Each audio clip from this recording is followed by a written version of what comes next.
Thanks everyone for joining. This is our first virtual event that we've done, and Richard was gracious enough to be our guinea pig. So forgive us for any issues that we encounter. I hope everyone's doing well, everyone's safe. We are happy to be able to get together again. It's been too long. Before we get started, just the typical housekeeping items to run through. Everyone's going to be muted during Richard's 30-40 minute presentation. Feel free to put comments in the chat box. Right after, we're just going to kind of open it up. Q&A conversation, not very structured. But if you have questions on the way and you don't want to forget it, just throw it in the chat and we'll keep track of those. So if something happens where we drop off for more than 10 minutes, we're just going to call it, and that way everyone kind of knows where we stand, so you're not hanging around for 30 minutes hoping it comes back up. So Michelle, could you pull up the presentation? Is it up? It should be up. Can you not see it? No, all I see is Shane. Switch to, okay. All right. So we do want to go ahead and thank our sponsors. A lot of the virtual content that's going to be happening over the next few months is really all going to be thanks to them. They are helping keep our organization running during this time, so we greatly appreciate them. If you have any programming ideas for the coming months that could be done virtually, please share those with us. We're always looking for different and fun events, especially virtual ones. So we thought it'd be fun to see where everyone's calling in from. We had some people register from, I think, El Salvador, Michelle, there were some other ones, but there's an annotate button on the top of the screen I think everyone can use if you want to just drop a pin on where you're calling from. And while they're doing that, I'm going to go ahead and introduce Richard. I think most people on the call know Richard, but those that don't, Richard's a developer, an artist, community designer, he wears a lot of hats. His focus has been on developing meaningful community open spaces and combining low impact development techniques, sculpture, and narrative in both his urban and suburban projects. His projects downtown have been the Plow Building, Level, Bauer is just now coming online. He's built some very popular suburban neighborhoods in both Northwest Oklahoma City and in the Norman area. So with that, I'll turn it over to Richard. We'll see kind of where people are. I don't know if the map went out far enough for our folks very south of the border. Sorry, Northwest Arkansas, Tulsa. Yeah. You can draw really far arrows. Yeah, we're happy to see some folks from Tulsa and Northwest Arkansas. Real quick, I'll just add, while Richard's pulling up the slides, we're working with ULI Tulsa and Northwest Arkansas on kind of sharing content. And so I sat on one of their webinars yesterday, which was a great one. There's other ones coming up, so those should be, some of them will be posted on our ULI event website. So if you see those, feel free to hop on. Your membership gets you ULI events for those chapters as well. So with that, Richard, if you want to take over. I hit the stopwatch. Guys, I'm going to try and talk fast. There are a lot of ideas here I want to talk about. Some of them are kind of boilerplate stuff we've been doing for years. Others are really, ambitious, and I would really love for us to take a deep dive into, are they worth pursuing and so on. So I'd like to leave plenty of room at the end for us to chat. I also know that, there we go. I don't know how to advance my slides, the buttons that were working. I know I can get to talking too fast, and sometimes there's a stutter with the Zoom thing. So if somebody needs to interrupt me and tell me to slow down, I'll be happy to do it. The thing about it, it's like, why does this matter? I'm going to talk to you about a couple of projects that I've worked on this year that could have been better had we had a more cohesive idea that we could all agree on, what is better suburban development.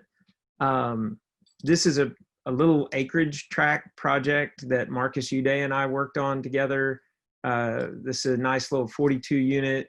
These are half-acre lots with city water, had a really nice common area. It had a good neighborhood feel.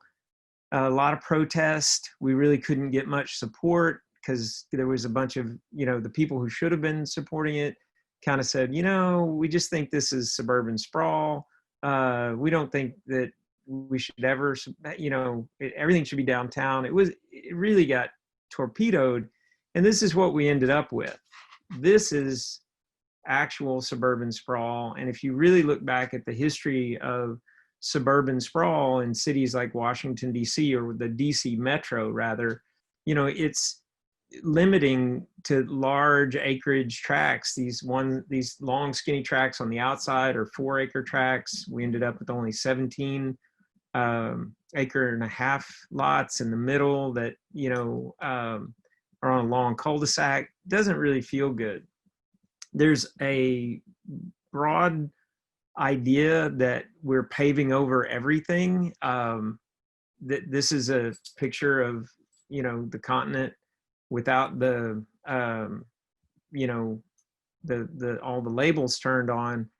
And if you really look close, you can see the cities. I mean, Dallas starts to emerge as like a little gray speck down there, but we have brought sewer and water to less than 5% of the land area in the lower 48 states.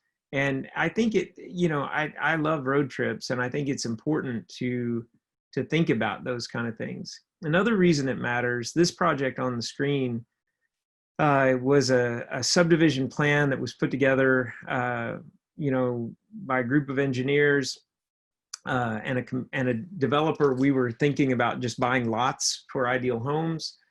We looked at this plan and we said, guys, this isn't the kind of neighborhood, we build. We'd love to buy your lots, but we need to redesign the neighborhood.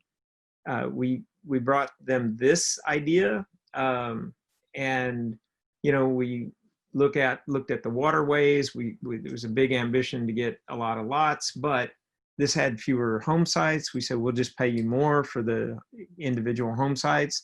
They said, no, we want the lot yield. That's a really, big thing that's stuck in guys' minds.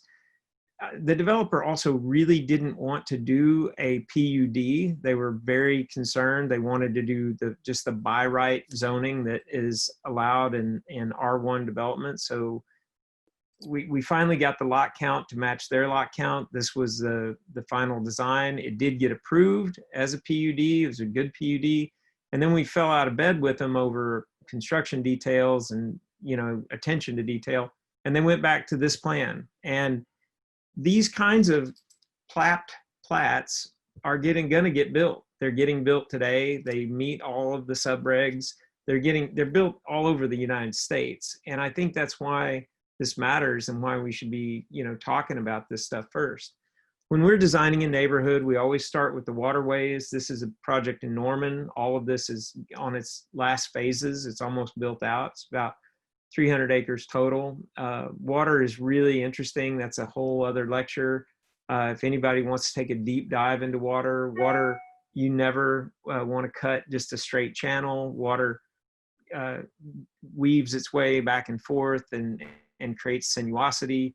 You can see a channel that the water, nature's doing its thing, and it's breaking down the concrete as it works its way upstream. Because we work with the water, it's really hard to do short block lengths. You want to take the water and move it down the street without putting it into drop inlets. This is where we get into conversations with Public Works. Oklahoma City is very stringent about not allowing water to flow through an intersection without putting it into drop inlets. And once you do that, you put your water underground, and then you really can't filter it or do the things that you need to do to it in order to maintain water quality. You're also accelerating the velocity of it. So we're constantly running up against this. ambition to have short block lengths, and we try and keep them as short as feasible. But at the same time, we're also looking at the larger green infrastructure issue. Just an aside, we really try hard not to put in four-way intersections ever, if possible. That was one of the first things we did, undoing that first project I showed you, was just to get rid of the four-way intersections. And that comes out of a book called The Pattern Language. And later Michelle's going to send you out my list of books that I think about all the time. But we should maybe look at that one someday as a ULI book club book. It's a very strange book to think about as a book club book, and it's not available on Audible. But anyway, lots of pictures. I think a lot about hybrid design. I know, showing you this image, it might not immediately look like it's blending concepts from new urbanism into it, but there are a lot of good ideas about, new urbanist design. And here, we're bringing apartments to the project, but they're smaller buildings footprints. They're up here at the north end of the property, and we're connecting, to where you could walk to get to the convenience retail or the neighborhood retail or neighborhood office. And I'm still working with some of my partners, but who are very old school and think all this stuff should be separated out. And I think that's why we've got to come together and talk about ways to update these things that make sense, both for the home builder community that is very comfortable with the way things are, and then show them another way that will make them more money, and build better neighborhoods, and so we get out of getting the same old stuff that we've had again and again. So green infrastructure is really important. We always look at the walking trail system, how the water is going to get filtered, how we're dealing with our ponds as amenity. That first one I showed you is trail woods. I could talk about trail woods all day long. We built more rain gardens out there than anyone in the state of Oklahoma. There's 17. Trail woods is thinking about environmental issues first. It's sort of the filter we think about all of our ideas through. This is a diagram of a rain garden. If you've never built one in Oklahoma, they're different than they are in, say, Arkansas or Seattle or the Chesapeake Bay area in Maryland. Here, you've got to build them in a way to deal with the flash flooding and the periodic drought, and they're very technical. We really call them filtration gardens rather than rain gardens, because our soil won't percolate the way you have, with porous limestone, say in Kansas City or, Hot Springs, Arkansas, for example. Trail woods, we did this massive science project with the University of Oklahoma, lasted years, signage, educating people. Here's some of the measurement tools that are out there. We've taken neighborhoods that got started, 22 years ago, and as we've had the opportunity to expand them, we break it open, the green belt network, and we end up with, and the yellow little dots are rain gardens. This is a rain garden sort of work in progress. Today it's grown up. I should have a before and after slide, but this is a rain garden during a rainstorm. From the National Weather Service.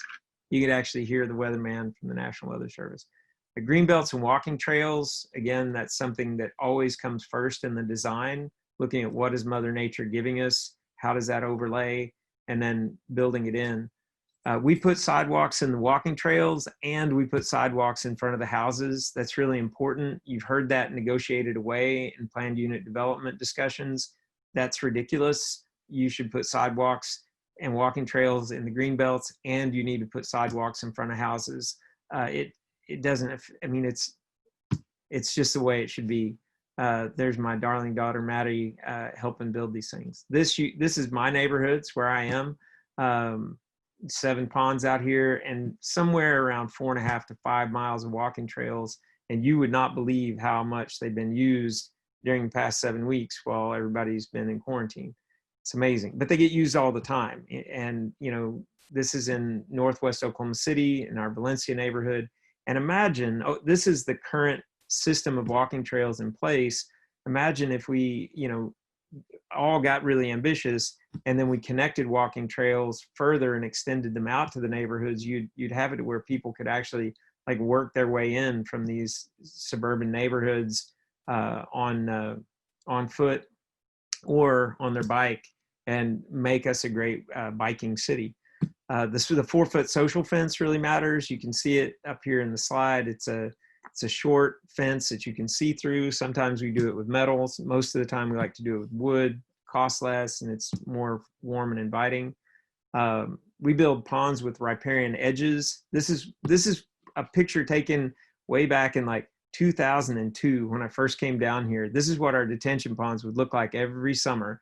And today they look like this, where we, let the riparian edge grow, let it grow, don't mow, still make a place for kids to be able to go catch fish. All right, create a tree canopy. So again, we're back to trailwoods, plant trees in the tree lawn. If you take care of them, create a place to plant them. There's a way you can do this where we actually move the water line further under the sidewalk so there's not an interruption. This is what a typical suburban neighborhood looks like in Oklahoma City metro area. This picture was taken in Norman. It looks like a bunch of R2D2 units made out of brick, having conversations with R2D2 units made out of polyester resin.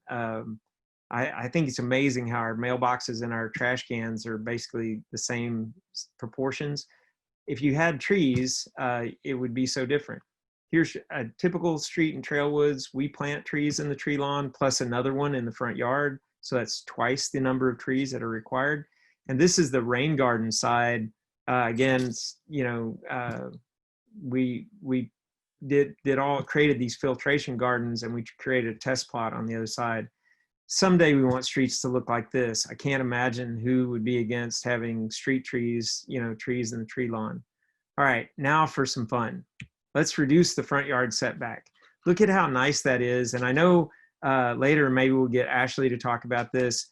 The folks out at Wheeler are enjoying this relationship to being able to like be on your front porch and talk to your neighbor on the sidewalk and maintain proper social distance and yet still be social. If you look at the way we have to build the front porches out in the suburbs, the front porch is like 30 feet away from the sidewalk in some instances. And or it's at least 30 feet away from the street. It's crazy. It's 32 feet away from the curb. So we could totally pull the house and the front setback to within 5 feet. Look at this. This is a front loaded, garages in the front, but we pull the house forward, plant some street trees. Wouldn't that be cool? All right, here's another big idea that's totally nuts, but I love it, and we can talk more about it. No more minimum lot size. So what if we said, you have 10 acres and you can get, 5.5 to 7 units per acre in a 10-acre plot? What if we said, forget the minimum lot size, you can get 70 units on this 10 acres, do it however you want. If you want to put half of it in open space, or you have a 5-acre park and put the other 70 units on 5 acres, what do we care? And actually that would be a net win in terms of, total impervious surface. So this is an example of pulling the house front forward, pulling the porch forward. You still got to leave the garage back there so the cars aren't parking over the sidewalk, but that would allow for, if we made this across the board city idea that everyone could do this without going through the PUD process, I believe innovation would start to happen. Midwest City has adopted something along these lines, and we've written this into many of our planned unit developments over the last decade, but you don't end up with the most efficient houses. And so the market that, you're spending a little bit more for a variety of reasons, and there aren't competitors doing it, so we need it as a comprehensive idea that's just baked into our zoning code. So we have to embrace the single-story home. The single-story home is kind of like ubiquitous in Oklahoma City for a variety of reasons, probably having to do with the big bad wolf and the 3 little pigs and the importance of bricks. For you guys over in Northwest Arkansas, you probably noticed that we brick our houses on all four sides, and we almost never build two-story houses over here, partially because it's the most affordable house you can build in Oklahoma City is a single-story house. And I can talk to that, if you all want to dive down into like why that is the case, we can go into great detail. But the vast majority, like more than 95% of the new homes built in the last decade in Oklahoma City are going to have at least a master bedroom on the ground floor. So we've got to embrace the single-story house as a way to still like make great neighborhoods. And when you throw out the single-story house to opt for other options, it really limits our ability to get the building industry on board. All right, here's a great, crazy idea. What if we allowed apartments inside the house? So if you took, for example, this front bedroom and this other little study, I guess it's also a bedroom, and instead you built in a little apartment-sized kitchen, you put a little doorway here, and you let grandma move in, or the nanny move in, or some college kid that teaches your kids to play the guitar. All of a sudden, a young family or a single person buys a house, rents out this little apartment, and then as their family grows, they can stay in the neighborhood. All I got to do is just like open that door and maybe remodel, take the kitchen out. I don't know. It's a great idea. We have 2 different house plans we build at Ideal Homes that we can do that, where it's the true mother-in-law suite, and we got it worked out, except the city wouldn't allow us to have cooking. So we had to, take the stove out, but otherwise everything else is there. And it was for the, aging in place for the grandmother to live there. And of course, it's like 9 times out of 10, grandma is the best cook in the house. Why don't we let her have her kitchen? But anyway, I think we just need to make it legal. What if we allowed businesses to be in that neighborhood? Again, pull the house forward. What if this guy right here was going to see his therapist, whether it's his massage therapist, his hair therapist, or his, psychotherapist? Like, there are ways we could have, startup enterprises. Again, there's a lot of capacity, a lot of built environment, a lot of air-conditioned space already in existence that we could allow to be rentalized. And you get a lot of benefit from that because people would be in the neighborhood. You would have, that 18-hour busyness thing that Jane Jacobs talks about when, she was describing what goes on, from 7 a.m. to 11 p.m. in Philadelphia in the Renton-House Square Park. So, thinking like bringing business back into the neighborhood actually adds to security and safety, and it makes the single family home, do more. And, you don't have just a big empty place and a neighborhood that's just quiet, empty all day long. Okay, we've talked quite a bit about accessory dwelling units. Let's do it. Let's figure this out. I think the accessory dwelling unit is the coolest thing. It could be the greatest redevelopment opportunity in our first string suburbs. And, if you're having trouble defining the first string suburbs, everything north of 13th Street is suburban in its format. It's detached single family. And then like everything, I don't know, so much of it's gone, until you get to the river. But like, if it's detached, it's first string suburbs. So what if we allowed for the what am I saying? The accessory dwelling unit to come back in the form of the sidewalk chalet and the backyard bungalow, and you could do both. The other benefit you get out of the allowing these is we begin to develop vernacular architecture. Much of what we have in Oklahoma City, the beautiful stuff that we really love and cherish, so many of those things are imported ideas coming from, cities to the east. And then we also got a long tradition of sort of like the Dallas, bringing up the Dallas architecture up here. And, we got into these phases of French country and English Tudor and all this stuff. What if we got down to where we're building these, these front yard or sidewalk chalets, and they're really responding to our wind and sun and our built environment, as well as responding to, the existing house. This could be a really cool way to like reduce the impact of garage fronts sticking out. And I think it'd be great. And, of course you could have the backyard bungalow. Okay, green alleyways. This is one that is really near and dear to my heart, but it's tied to these other things. In order to make this work, we've got to reduce the lot sizes. We have to pull the front of the house forward, reduce that front yard setback to make it make sense.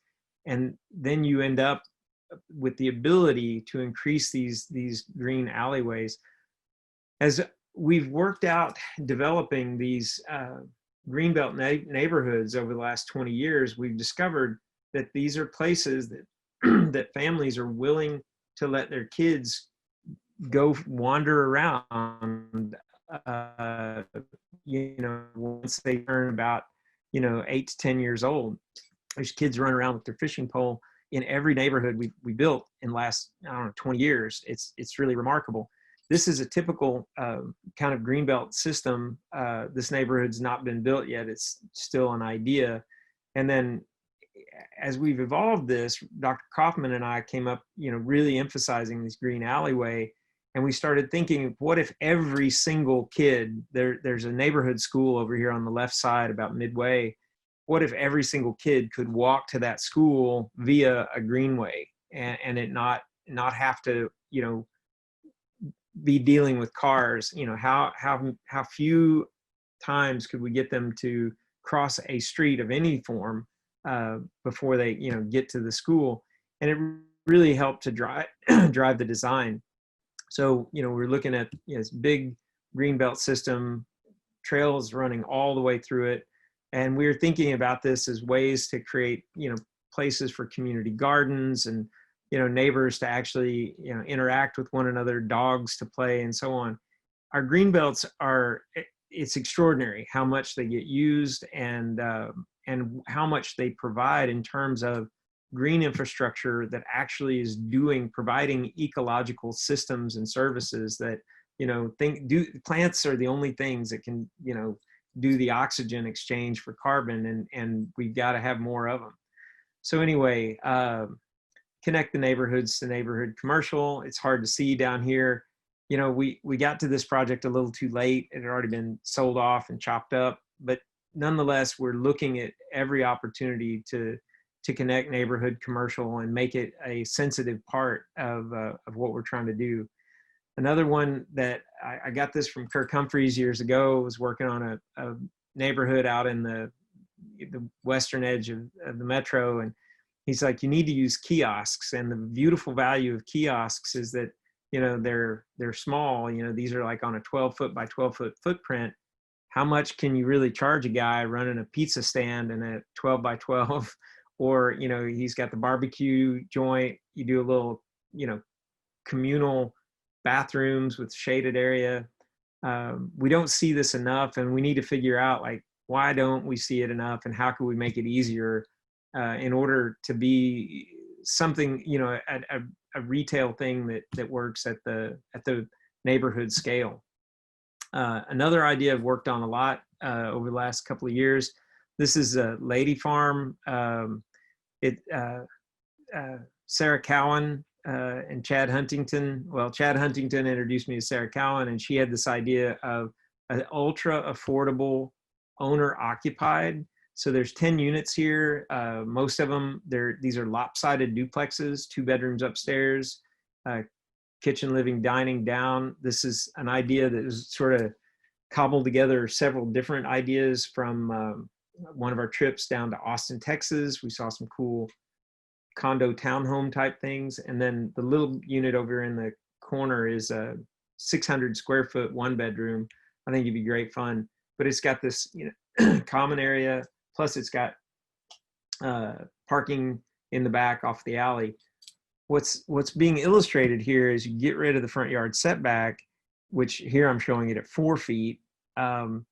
This fits on 2 50-foot lots, or all, if you have a 100-foot wide by 140 piece of land, we're getting, 10 units on here. That's 31 units to the acre. That's that's phenomenal in terms of adding density. But because that they're townhouses, you could sell them off per side. And, you know, Sarah's whole ambition was create something where, you know, she could own it. She could actually buy this and it would be at the right, you know, total price, and then be something that, you know, instead of paying a guy like me rent, and she's coming at this from the perspective that artists are always, you know, getting pushed out the door. I think it's important, you know, to figure out why buildings cost what they cost. Really, you know, I sort of touched on that about the single family house and the single story brick house in Oklahoma. Brian O'Looney came to town several years ago and touched on this slightly, but later Michelle's going to send you this link, and I put a link to his talk from the Congress of New Urbanism, and he dives into it pretty deep. It's a talk that he did with another presenter, go to about 30 minutes and 30 seconds into the presentation, and he really gets into that. Hey, Richard. Yeah. Can you go back to the slide with the SketchUp model? Is this built anywhere, or is it under construction? No, this is just a wild idea. In order to build this, you would have to go in, create a PUD at significant up. One, you'd have to tie up two lots, or, you know, you'd have to go in and tie up the land, go get the PUD approved, replat it into 10 lots. There's not really a mechanism. I don't think you could get ready to build this for less than, you know, $30,000 in legal, zoning, consulting, engineering, that would all be speculative, all of which might just go up in smoke.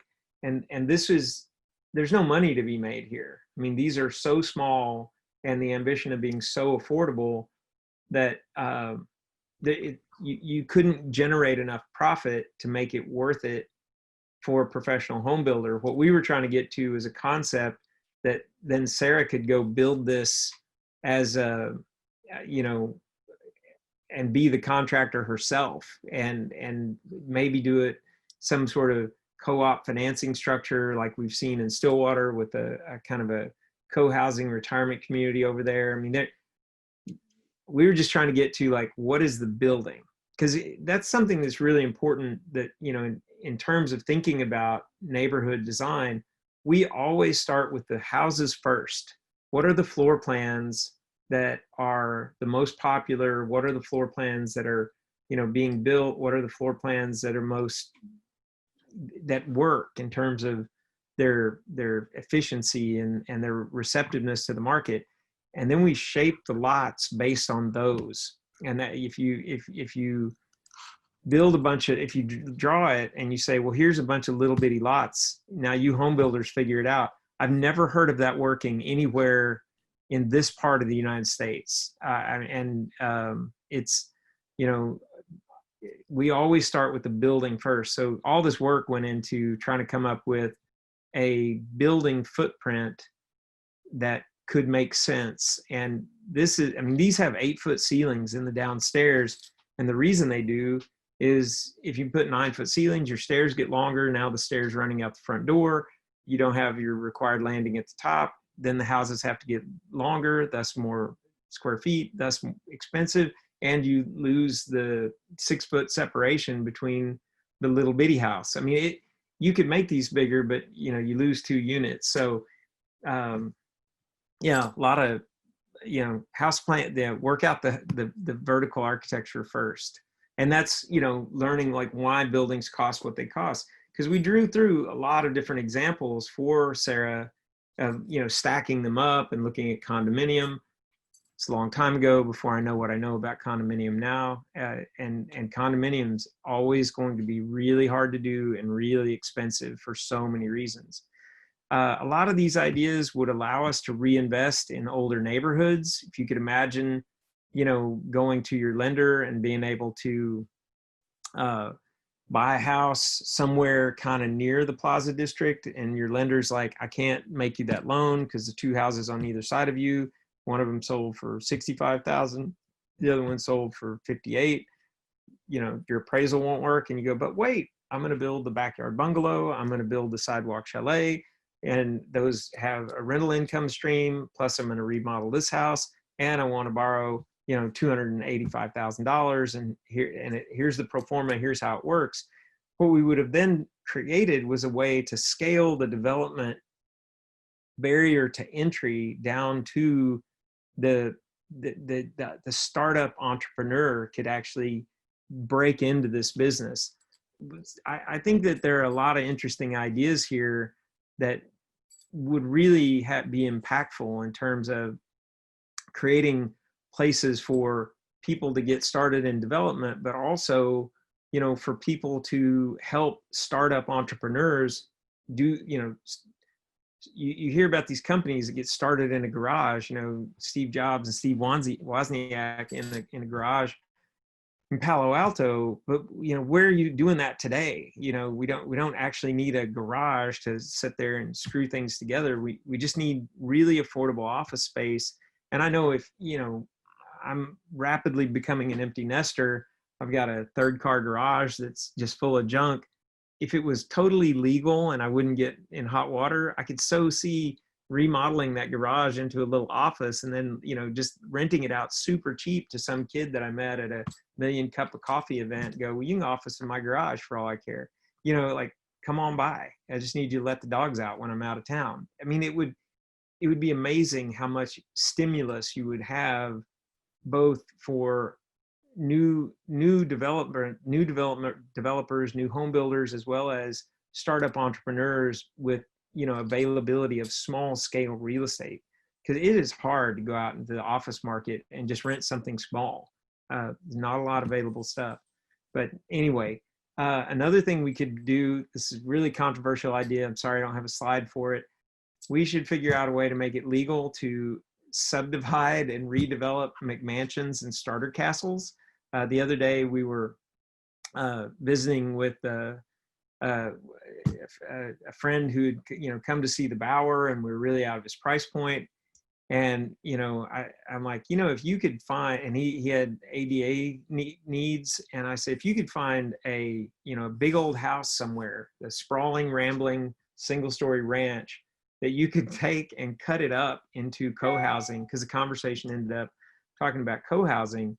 And, you know, if you could cut it up into co-housing and make it make sense, it'd be an incredible development project. You know, I can easily imagine neighborhoods that were built in the 80s that, you know, aren't as popular today, houses needing some reinvestment and some redevelopment.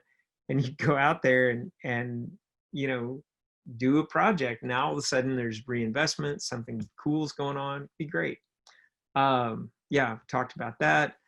All right. So really what I want to say here is all of this to say that, you know, returning to this idea of some basic human things, you know, the human tradition of building shelter. I'm convinced that every society on the planet does 5 things, and they probably do more, but this is my list of 5 things that I'm certain that every culture everywhere in the world makes: art, makes music, tells stories, cooks food, and builds shelter or creates shelter of some sort. Now, we have professionalized music. We just pay Beyonce $1.29 to sing us a song, or you know, Prince or whoever. You know, we almost no one is making their own music as a percentage of the population. And if you wind the clock back 100 years or more prior to the radio, we all had to, you know, learn to sing as best we could if we wanted music. We hire Netflix to tell us stories. We hire Chick-fil-A to cook for us. Of course, most of us work in the shelter business. But the thing that I'm really keenly aware of is I grew up farming and ranching. I'm the son of a home builder that's been doing this for 52 years. I just know my way around this from the time I'm a little kid.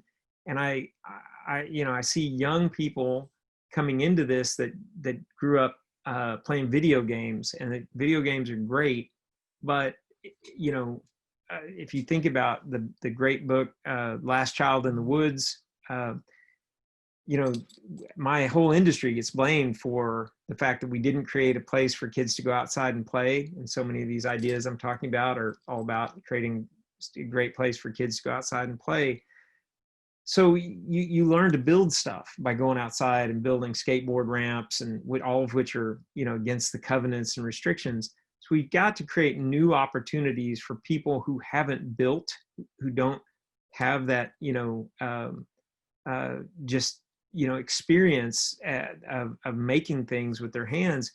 And that's thus the tiny home, well, the sidewalk chalet and the backyard bungalow, and the opportunity to figure it out and to get those experiences working at the scale of sweat as opposed to the scale of capital. Because once you're borrowing enough money to build a, you know, a house, a 1,200 foot or larger house, it's serious, and appraisals, and there's only so many things you can do or are going to be allowed to do. So, you know, of that list, the only thing we've democratized over the last 100 years has been art making. I bet every one of you has at least 1,000 photos on your phone that you took. If you don't, please let me know, because I quote that all the time. So we put powerful tools in people's hands to do creative work.